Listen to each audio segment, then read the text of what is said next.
Welcome back to the Peer Purpose Podcast.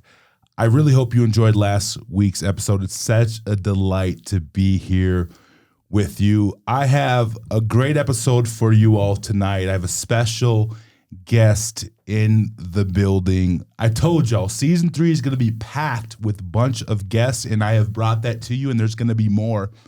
We're going to be talking about youth sports tonight, and I don't believe that there is a better person to cover this topic than the guy that I have in here tonight. And I got to know him the last few months. It's been awesome. His name is Trey Ransom. He's done a lot of stuff with the youth over the years, and he's back in Casper. He's looking to actually enhance the youth sports experience. Trey, how you doing today? Doing great, Bobby. I appreciate you having me here. Dude, it's good to have you, man. So I love how quickly this came together. We were just talking. Amen. We had a crab and shrimp feed at your house. It was amazing. Thank you for that invite. And we just started talking. I was like, you know what? Why don't you come on the podcast and start sharing a little bit about what you do? Clearly, dude, you're passionate about a lot of things. Sure. But you are passionate about the youth and sports. And I really see that you're passionate about building people, building young people. You love that. I think in every way, right? Character, having that grit to get through things, that respect, different things like that. I want to hear a little bit of your story. So I want you to share a little bit of your story with me tonight. What do you think brought you here all together in the span of your life as you look back? How much time do we got? We got as much time as we need, buddy. Right on. God's been good. Come on. Sports have been awesome. And it's not because the scoreboard's always in your favor. Yeah. It's so much that you can learn, the things that you just mentioned. I'd had discipline. I mean, we could sit there and come up with all sorts of characteristics. Absolutely. But just discipline and grit and teammates and sportsmanship. Come on. How to win, how to lose. It was actually sports that got me to Casper, 2000. Coach Fitchie with Wyoming Calvary. I was a kicker. Shout out Coach Fitchie, man. And I was a football player. Yeah. I mean, come on, right? Let's go. I think when I stand next to you, I'm half your size, but I'm a football player, Bobby. You are. But I think with, and we can get into my story too, as far as when I was a young kid, did more hurting than helping. Yep. And it was coaches that were impressionable on me and taught me a way, kept me busy. Family life, great family. And then all of a sudden alcohol got in there, and my father figure became somebody I didn't recognize. And so next thing you know, it's the coaches that are teaching you the things that need to be taught. And so I have so much respect. And then coming here to Casper, I know I'm kind of jumping all over the place, but I think about Coach Harshman, Coach Fitchie, Coach Brown, Coach Zimmer. I shouldn't probably mention names because then I'm going to leave somebody out. That's but there's so many great coaches in this community. Great relationship with Coach Gillum. Knew a little bit of Coach Roden, have a ton of respect for him and what he's done. And Coach Barkell. I need to quit with the coaches, but when you think about that calling in life, and I go back to 2000, I was playing for the Billings indoor team. They said, hey, we'd like to trade you to Casper. I'm like, I'm not going to Casper, Wyoming. I didn't even know where it was at. I think I was 23 years old and I just gave my life to Christ and developed my faith. And we can talk about that some other time too. And I'm gonna describe my faith as this: preach the gospel at all times, only use words when necessary. That's where I'm at, right? So we don't even have to talk religion, but just be a good person. Leave something better than you found it. And I just think coaching and youth sports gives all of us that opportunity, whether we're the kid learning or the adult passing on, the legacy. And so I think that's why I'm passionate about it. And then as I've traveled around the world, United States, moved my family, got a great wife, pretty good kids, my 2 little nerds. But as we've been, in the South, in the North, in the Midwest, even down to Arizona, you just see a lot of stuff that kind of makes me ask myself, what is the current state of youth sports, right? So we can talk about that some other time. But as I just think about my story in 2000 and coming to Casper, no way, I'm not coming to Casper, Wyoming. And Coach Fitchie came up to Billings. I got to meet him. He's a mountain of a man too, but just a great dude. been through a lot, impacted a lot of people. So I'm like, okay, let's give this Casper, Wyoming a try. And came down for one game. This was back when the indoor football had 5,000, 6,000, sometimes 7,000 people in the event center. I guess it's the Ford Wyoming Center now. But anyways, the crowd was awesome. We weren't very good that first year. We got a lot better the next couple of years. But it's because of our quarterback, Matt Strand, and running back, Anthony Simmons. That's another podcast. But anyways, just started meeting folks in the community. And met my bride and started working at the YMCA as a sports director. And that was a lot of fun. So I had the best of both worlds. I got to play some football on the weekends and run t-ball and indoor hockey and floor hockey and indoor soccer and t-ball and coach pitch, you name it. And just started meeting people in this town. And this Casper is a very, very special place. And a few years later, left the YMCA, started teaching and coaching. Coach Harshman called and got an opportunity there to coach some football. And then Coach Gillum calls and coaching a little basketball and did a little soccer. Probably was terrible at all of it, but I loved it. Made so many relationships and then started a youth basketball program on the side. Learned a lot. Once again, probably didn't do everything the right way, but learned a lot. That biggest lesson there was the difference between recreation and competition and how through all of it we're developing. And you think about pros and some of my experiences since, like it's all development. Yeah. Even the pros. I mean, you just watch Jason Tatum in the finals and he developed as one of the best players in the world. And some want to say he failed or whatnot, but he learned and he developed and he'll probably be back next year, a little bit better from what he had to endure. So short story long, as Paul says in the word, you learn to live with a little, learn to live with a lot.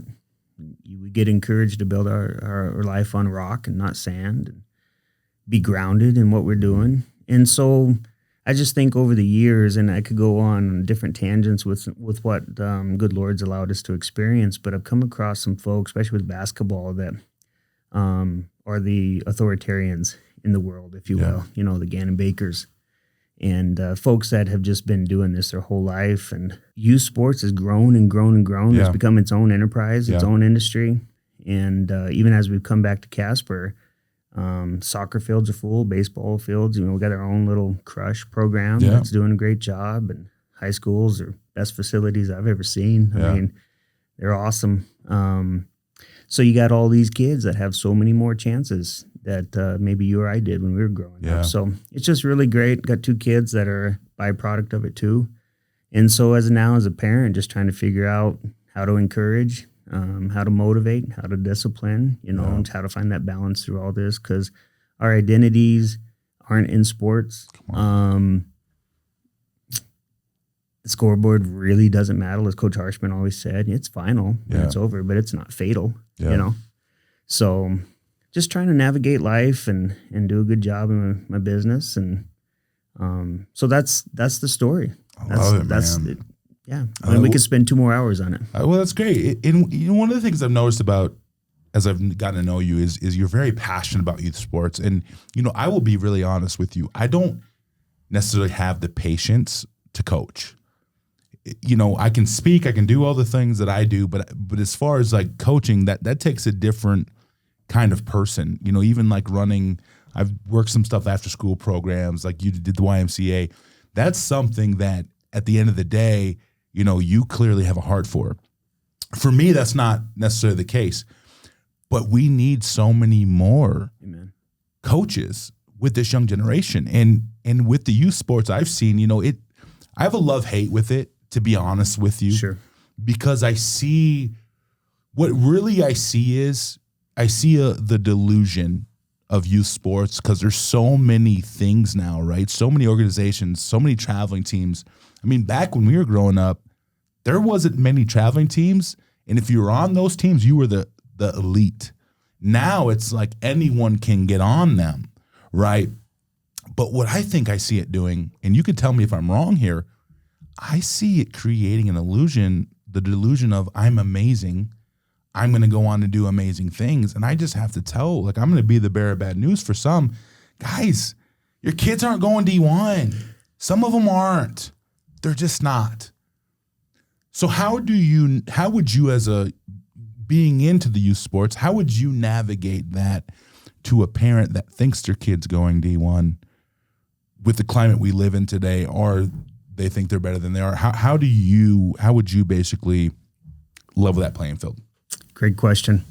We're not all blessed with Bobby Jones size, right?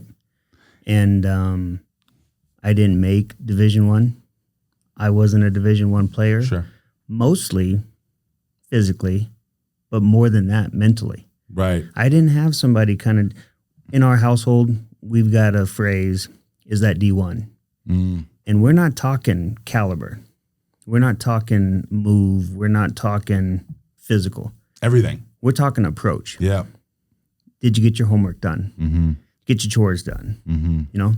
Did you have to be told? You have to be told that's not D1. Right. Right? Right. So there's so much of those standards, Yeah. expectations that are added on top of the physical components of a Division I player. Yeah. Had an awesome opportunity watching the state track that just happened. And young man from Cody, outstanding young man, seems to be so nice as he handles himself with the crowd. And I think he's going to Notre Dame on a preferred walk-on. Good size, pretty good speed. I think he came in at around like a 10.8 or something like that. Last year when we were in South Carolina, 10.17 won the 100 in South Carolina. That was at a 3A level. So it's no knock on a kid from Wyoming or any of that. It's just that our world is big. It is. You know, and so coaches can now go to Europe. They can go to Africa. Yeah. They can go to South America. They can go all over the place and find their players. And so the standard just can higher and higher and higher. And I'm curious, you know, not judging anybody, but I'm curious what our standards are within our communities. Right. You know, where's the focus? Where's the priorities? Right. And blessed to be part of NC, where Coach Harshman, a guy that was a phenomenal mentor to me, Coach Zimmer, Coach Fitchy, all those guys, where they walk the walk. Mm-hmm. They walk the talk. Yeah. And so the standards were there. And then if you were blessed and fortunate enough to get those opportunities, you were prepared for those opportunities. Yeah. And that's really what it's about. Same message I got from my kids, you know. So you got to put the time in, you got to work, you got to work out, you got to build your body. It's physically, it's demanding. Mentally, it's demanding. You know, daughter's in the recruiting phase of some stuff and making choices of which sport, you know. Also, I'm a huge proponent. And again, this could be another debate for another podcast down the road, but do you specialize or do you a multi-sport athlete? I think research says multi-sport. Yeah. And that's what I've always encouraged.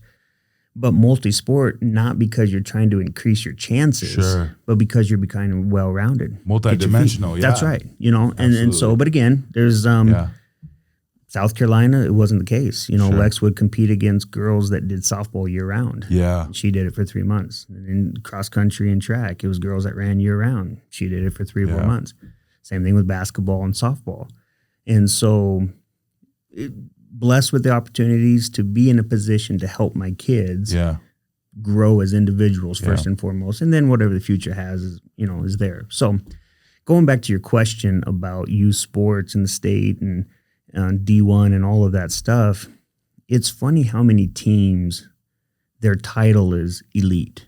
Right. They're the Colorado elite. They're the Wyoming elite. They're this town elite, you know, this state elite. What did you do besides just name your team elite? Right. Where's your skill level at? You know, where's your approach to the game? Yeah. How you treating your opponents? Right.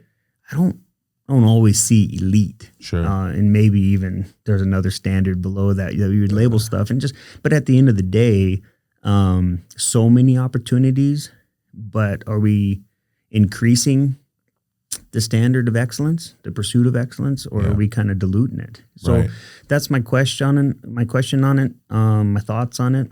And I just think when it comes to youth sports, it's imperative that at an early age, we start kind of like a classroom. Yeah. Hierarchy of skills. Yep. What's the curriculum? Yep. What do we need to have done after this season? that season's a success if we accomplish what we're supposed to. But I think far too often you got to win the tournament. You got to have a medal. Yeah. And then if you get that medal and you get that trophy, then we're good. Right. I don't believe so. I agree. So I agree with you on that. And that's what I think it comes down to. My approach with youth sports would be it has to be all developmental from the top to bottom, like we talked about, right? Like what are you teaching kids about character? What are you teaching kids about being on a team? You know, I see a lot of parents today trying to talk to the coach about why their kid's not playing more. And I go back to, I'm gonna play a little game called Remember When right now. Okay. I'm gonna be honest with you. Like, I go back to my senior year in football, right? In Yankton, South Dakota, we didn't play tackle football until 7th grade. Sure. And we had some of the most, it was us and another school at the top level in South Dakota that had the most state championships in the history. Now, that's probably changed a little bit, but at one time, we were neck and neck with the school called Sioux Falls O'Gorman. Yep. And they're a Catholic school. They recruited. Yep. They were one of the only at the time. I don't think they had open enrollment back then. I think that changed over time. But a lot of times in the state, we'd see them either in the semifinal state championship. As we got older, and as I got into like my junior senior, they weren't as good. But I look back on, we had a goal to win a state championship. Sure. And there was things that we knew that we had to do within that season to make that happen. One of those things was, and I know this doesn't apply to youth sports really, but one of those things was not drinking during season. Sure. We had training rules for one that we had to sign, but two, we all made a decision, especially after junior year after we lost it in the semis, to say, you know what, guys, we are going to take. And I just look at like a Justin Frick who was in the NFL for a little while. He was the other DN on the other side of me. I mean, him were both first team All-State. And then I look at like a Jerry Ebel who was a sophomore, and like a Gene Johnson, Josh Osborne. I could go down the list. We all played our role. Amen. It didn't matter. Like, 6 of us got All-State that year, but we weren't worried about that during the year. Yep. And I do believe that coaches that we had made us better men as well. Sure.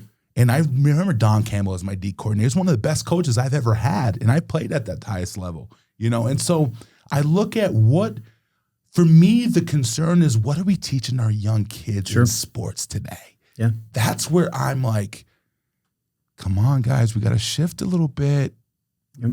We're just a little bit this way, because what happens, and I always tell kids this a lot of times. Early on, I was in my speaking career, I was talking a lot about when it will end. And I would say 9 times out of 10, it's going to end a lot earlier than you think it will. Yep. And so my thing is, what happens when we get to the end and they didn't get that scholarship? Matter of fact, high school is the last time they put on those pads or whatever it was. Then what are you going to do? What did you teach your kids from the time they were 5 to the time they were 18? Yep. Did you teach them that life is important too, and that they can do anything else that they put their mind to because they're going to be really good at a lot of things?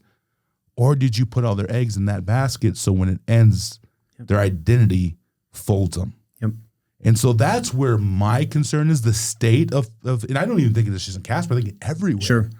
And if anything, I want to bring awareness to that. What are we teaching our kids? Coaches, I'm going to challenge you. Youth coaches, what are you teaching our kids today?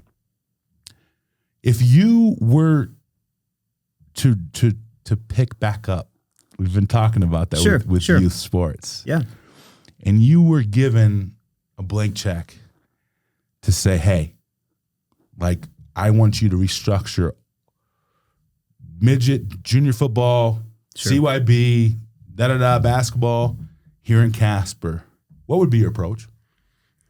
I'm going to piggyback. Can I say piggyback? Yes, you can say piggyback. I read this sheet of all the phrases you can't say anymore because they're outdated. Bandwidth. Can't say bandwidth anymore. Bandwidth? Piggyback. Really? Circle back. Now it's pivot, I believe is the word, which I love being, sports, basketball. Yeah. But so I'm going to pivot back to your, loved your story too about high school and stuff. Again, it proves, I rest my case, Your Honor. Yeah. It proves my point as far as how impressionable kids are, how important those early stages of development are. Mm-hmm. So here's one for you. I'm at the YMCA in Phoenix years ago, took a promotion down there. Wife and I thought we like owned the world because I got certain percentage of increase. And Sure. so Phoenix, one of the things, and I kind of based it off USA basketball, right? Young ages, 3-on-3. I don't care if it's older ages, 3-on-3. We can talk about what we did in Dickinson, North Dakota. What does 3-on-3 do over 5-on-5? Teaches the game, but let's go back to cognitive development. Let's just go back to a 4-year-old's brain or a 5-year-old's brain. Number one reason that they're playing that is because their parents signed them up. Sure. Or so they can hang out with friends and make friends. If I've got 4 people in front of me and I'm a 5-year-old kid or a 4-year-old kid and I've got one ball, those kids are smart enough to know if I pass it to that kid, you're going to be mad at me. And they're going to be mad at me and I don't want it. So that's why when you watch a lot of youth sports at young ages, a lot of times it's so hesitant because these poor kids are processing where their brains are allowing them to because they don't want to upset anybody. Yeah. So you got so much standing going on. We can talk about kid taking his diaper off during a game too. That's a whole other story for another day. You learn a lot of lessons through a lot of different things, right? But anyway, so just going back to, that was one of the first changes I did, inner city Phoenix, Christown YMCA. Said, hey, we're going to go 3-on-3, then we're going to progress to 4-on-4, then we're going to move to 5-on-5 when we get to 3rd and 4th grade. There was a riot. Parents were not happy. How can my kids learn the game properly if I don't got enough players? Like, hold on a second. There's a different approach here. But I was stubborn with it. I stuck with it. And then most folks came around, but not all folks did. Sure. But that's just the world nowadays.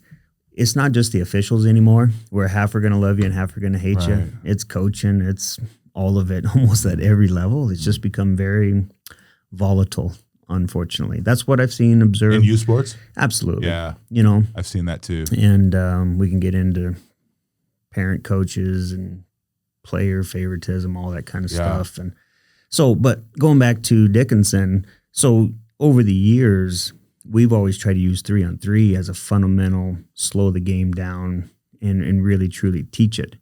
Because if you think about it, you're going to have one person with the ball and you got option A or B off of that. You got to score and then you've got to pass, a pitch or a dish off of that.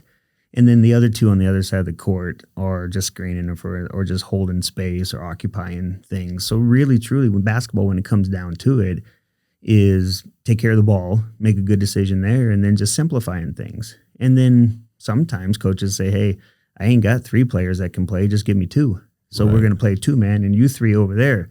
Now we're just going to call that a double screen, but really we're just saying you 3 hold the space and then the ball gets reversed and then we can start playing 2 or 3-man on that side. So at the core of it, and I think that's what Europeans have done, is just 3-on-3. A lot of that is... that's really good at basketball.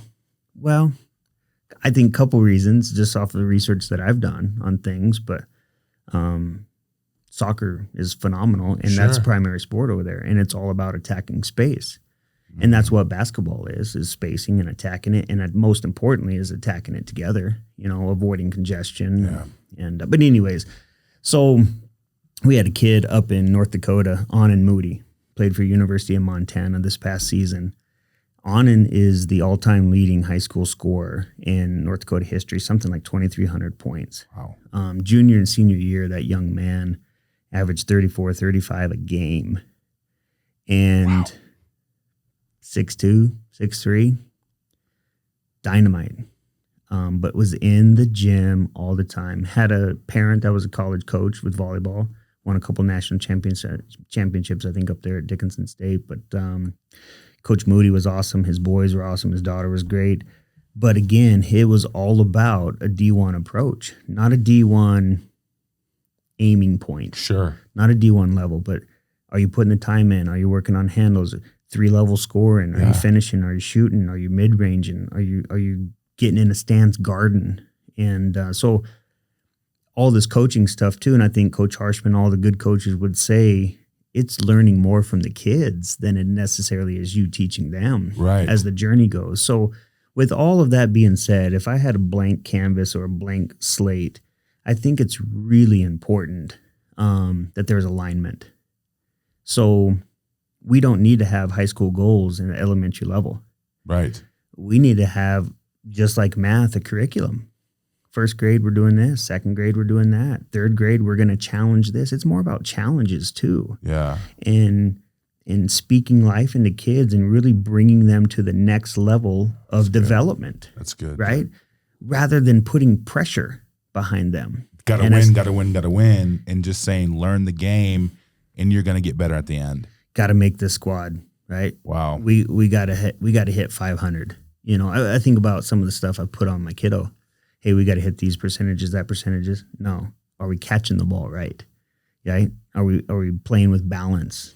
Are we seeing things properly? Are we having a ball fake on every touch?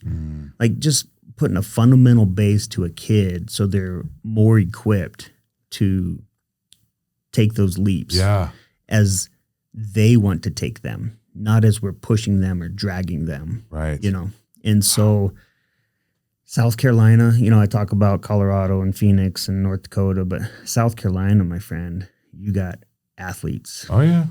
We got athletes here. Don't get me wrong. We got great kids here. You got athletes. So I remember Lexi's 8th grade state championship basketball game. There was a 9th grader on the team that they were playing. It's Malaysia Fulwiley.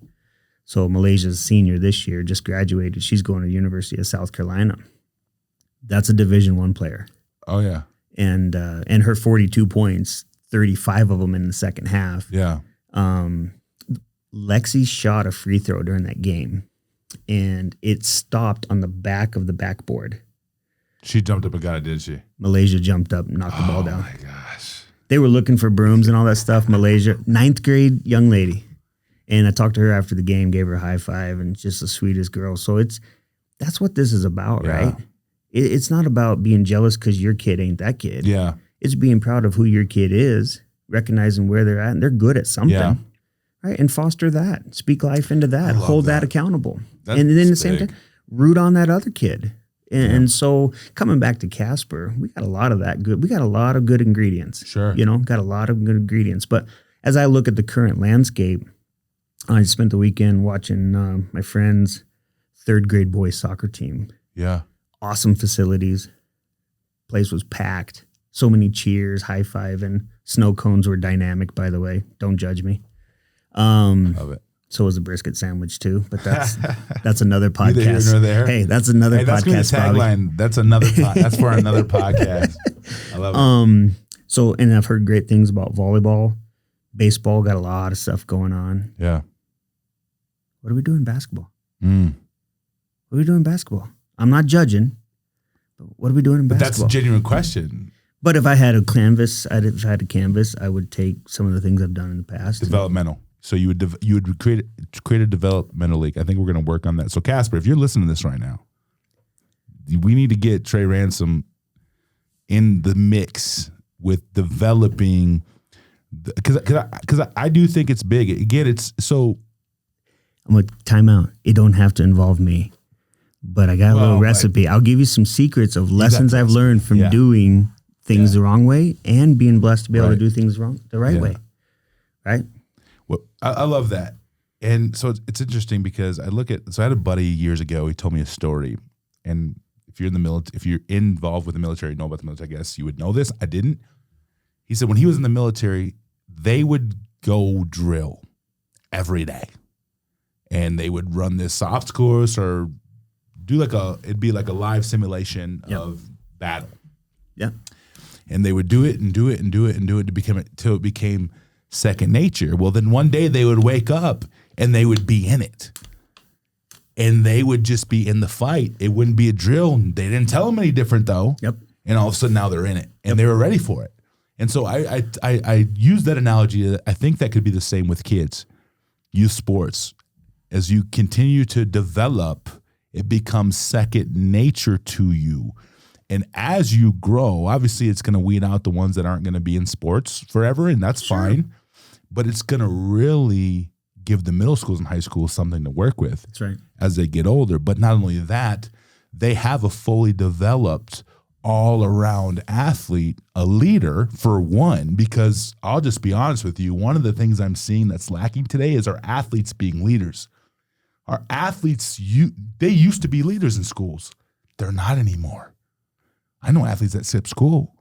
Pressure, or entitlement. Yeah. And so I just look at that, and I do think that needs to be restructured. So I do feel like the developmental ways are good. I love the fact that we're looking at this, because at least we're having the conversation, because it needs to happen. Because I do believe youth sports have got away from more about giving a kid a chance to learn about teammates, learn about roles, learn about what it means to have good character, have class, to who's on the best team, how are we going to win this, and if my kid's not playing the most, everyone else sucks. Yeah. A couple questions off that, or a couple comments, right? So now we're starting to get the ping pong going back and forth with this stuff. You know what I love about NC football game? Football players on the field, cool, that's great. 20 coaches, hand signals, knocking people around, arriving with bad intentions, hailstorm, all that stuff. We love it. So much intensity, so much respect. I love the ROTC. Yeah. I love the band. The band is awesome. If I was a cursing guy, I'd probably add an emphasis word there. They're just awesome. I hear you. So much kids. ROTC is drilling. The band is drilling. Yes. They're getting ready for their moment. Cheerleader dance, they're ready. The crowd, student body, awesome. Yeah. Right? And then just, it's a community event. It is. You know, the first kickoff, whatever business that sponsored that barbecue for the community, you know, hundreds, maybe 1,000. Yeah. Hamburgers and hot dogs and drinks, and just a community event. Yeah. Sure, centered around football, but it was centered around community. Yeah. And all of that started years ago, right? So everybody's kind of training and drilling and getting ready for their time and knowing their role and just being part of something bigger than themselves. And so you talked about the leadership and whatnot. I just think in today's sports, with the hype and the stats and the scholarships and all that, there's just so much pressure. Yeah. Or at an early age, there's a lot of parents that are coaching, and then they create a culture of entitlement. Yeah. And again, I've been around enough, but I've seen it. You see in North Dakota, see in Colorado, see in South Carolina, where, you know, my kid isn't the fastest kid. Yeah. So probably not going to be a running back. Right. You know, I think you got to be fast or big or something for that position, don't you? Right? No, I'm going to coach so my kid can, I'm going to make sure my kid's that spot. Well, that's just a recipe for disaster. Yeah. But there's no accountability. Sure. You know? And so the flip side of all that too is YMCA, phenomenal organization, doing a lot of good, and very blessed to have the years working there. But I remember back to when I was splitting up teams. Yeah. Just hoping I had enough coaches. Sure. Right? So my lovely wife, not played a sport in her life, she signs up to coach because we just need a coach.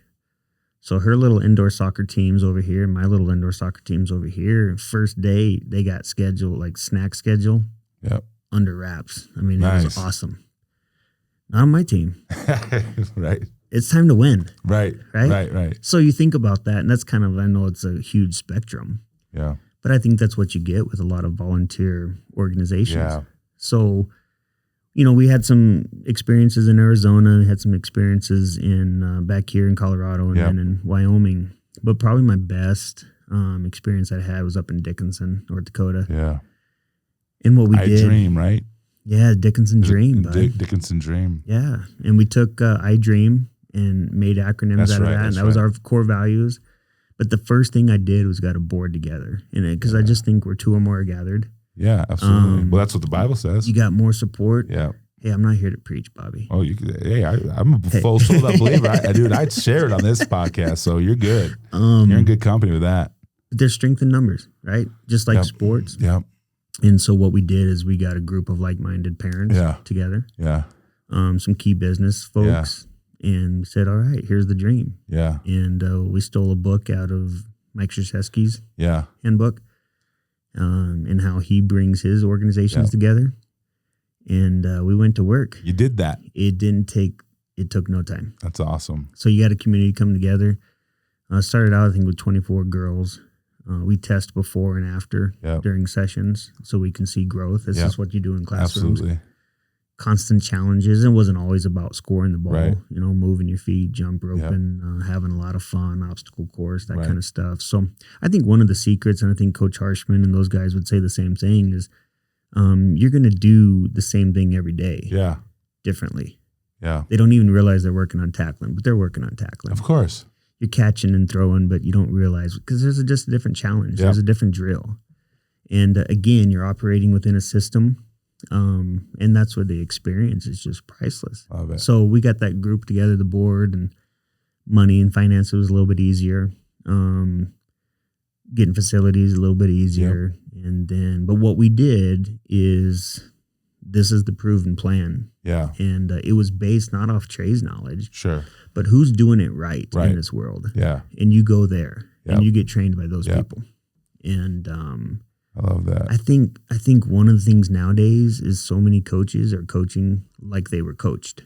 Yeah, I think so. And sometimes that's great. Right. And sometimes it's not. Yeah. So, and again, we only know what we know. Yeah. Right? That's and it. So some of my buddies are still coaching here, in the district, and I asked them, hey, when's the last time you went to a conference? Yeah. When's the last Continued time? ed, right? Continued education. We Not went to a conference and kicked tail on the blackjack table. Yep. But learn. Went to that conference and just immersed yourself, right? When's the last time you listened to somebody else's podcast? Absolutely. And truly dove into that. Yeah. And we're a continual learner. Yeah. So anyways, so that's what we did. And great. Here's another thing that we did is we were very intentional about our seasons. Yeah. Our seasons were short. 5-6 weeks. Yep. You know where those kids in South Carolina are getting good at? At the park. In the park, yeah. Down at the rec center. Yep. That's where they're getting good. In the off season. That's what. Really? Yeah. Hey, I'm going to go try this move. Yeah. A lot of times creativity gets stifled. Yeah. In too many junior high school seniors seasons. And I don't mean that as a judgment to anybody. You don't have much time. You got to put a product out there. Yeah. And we got to take care of the ball and this, that, and the other, but no creativity. Yep. Nope. This is my plan. This is my rule that was developed 30 years ago from this coach and that coach. Yep. So this is how we're doing. This is my program. This is what I'm judged off of. And you better get out there and do it and make it look good. A lot of pressure that comes with that. And there's also not a lot of fun. And I think that's probably why you see a lot of numbers, especially on the female side. Sure. Just to, sophomore level, it's over. Yeah. A lot of kids just ain't coming back for this stuff, And so anyways, it's Love it. It's some exciting times though for those kids and all those sports. And now we're adding more sports. We got lacrosse, we got, the pickleball's coming up, more kids in golf and tennis than I remember. So I love it. Yeah. I love it. And in the same breath, they can't do it all. Sure. So I think some of the best decisions, I'll tell you a story real quick. I got the headphones on. I'll be quiet. But Lexi he'd been playing sports for a long time. Their AD, as an 8th grader, in the spring, you could play softball and you could play track and you could do multi-sports in the same season. Yeah. But that AD would sit down with the kid and the parent and both coaches, and that kid would have to make a decision. This is like in January, February. What sport's going to take priority? And then once that kid made that decision, that kid was held accountable to that decision. Yeah, that's good. And so then the AD would put the schedule together. This softball game conflicts with this track tournament. So you chose softball, so this is going to take priority. Yeah. The way the season was mapped out, state championship for softball, and I don't need to bore you with all this, but these are like 6 and 8 week seasons to get through playoffs in those bigger states. And I love what Wyoming does too. Yep. You're just dealing with a different monster with numbers and whatnot. So anyways, softball team ended up making it to the final 2 out of 3 championship series for softball. And then their track team was ranked number 1, but it was close between them and another team down by Columbia.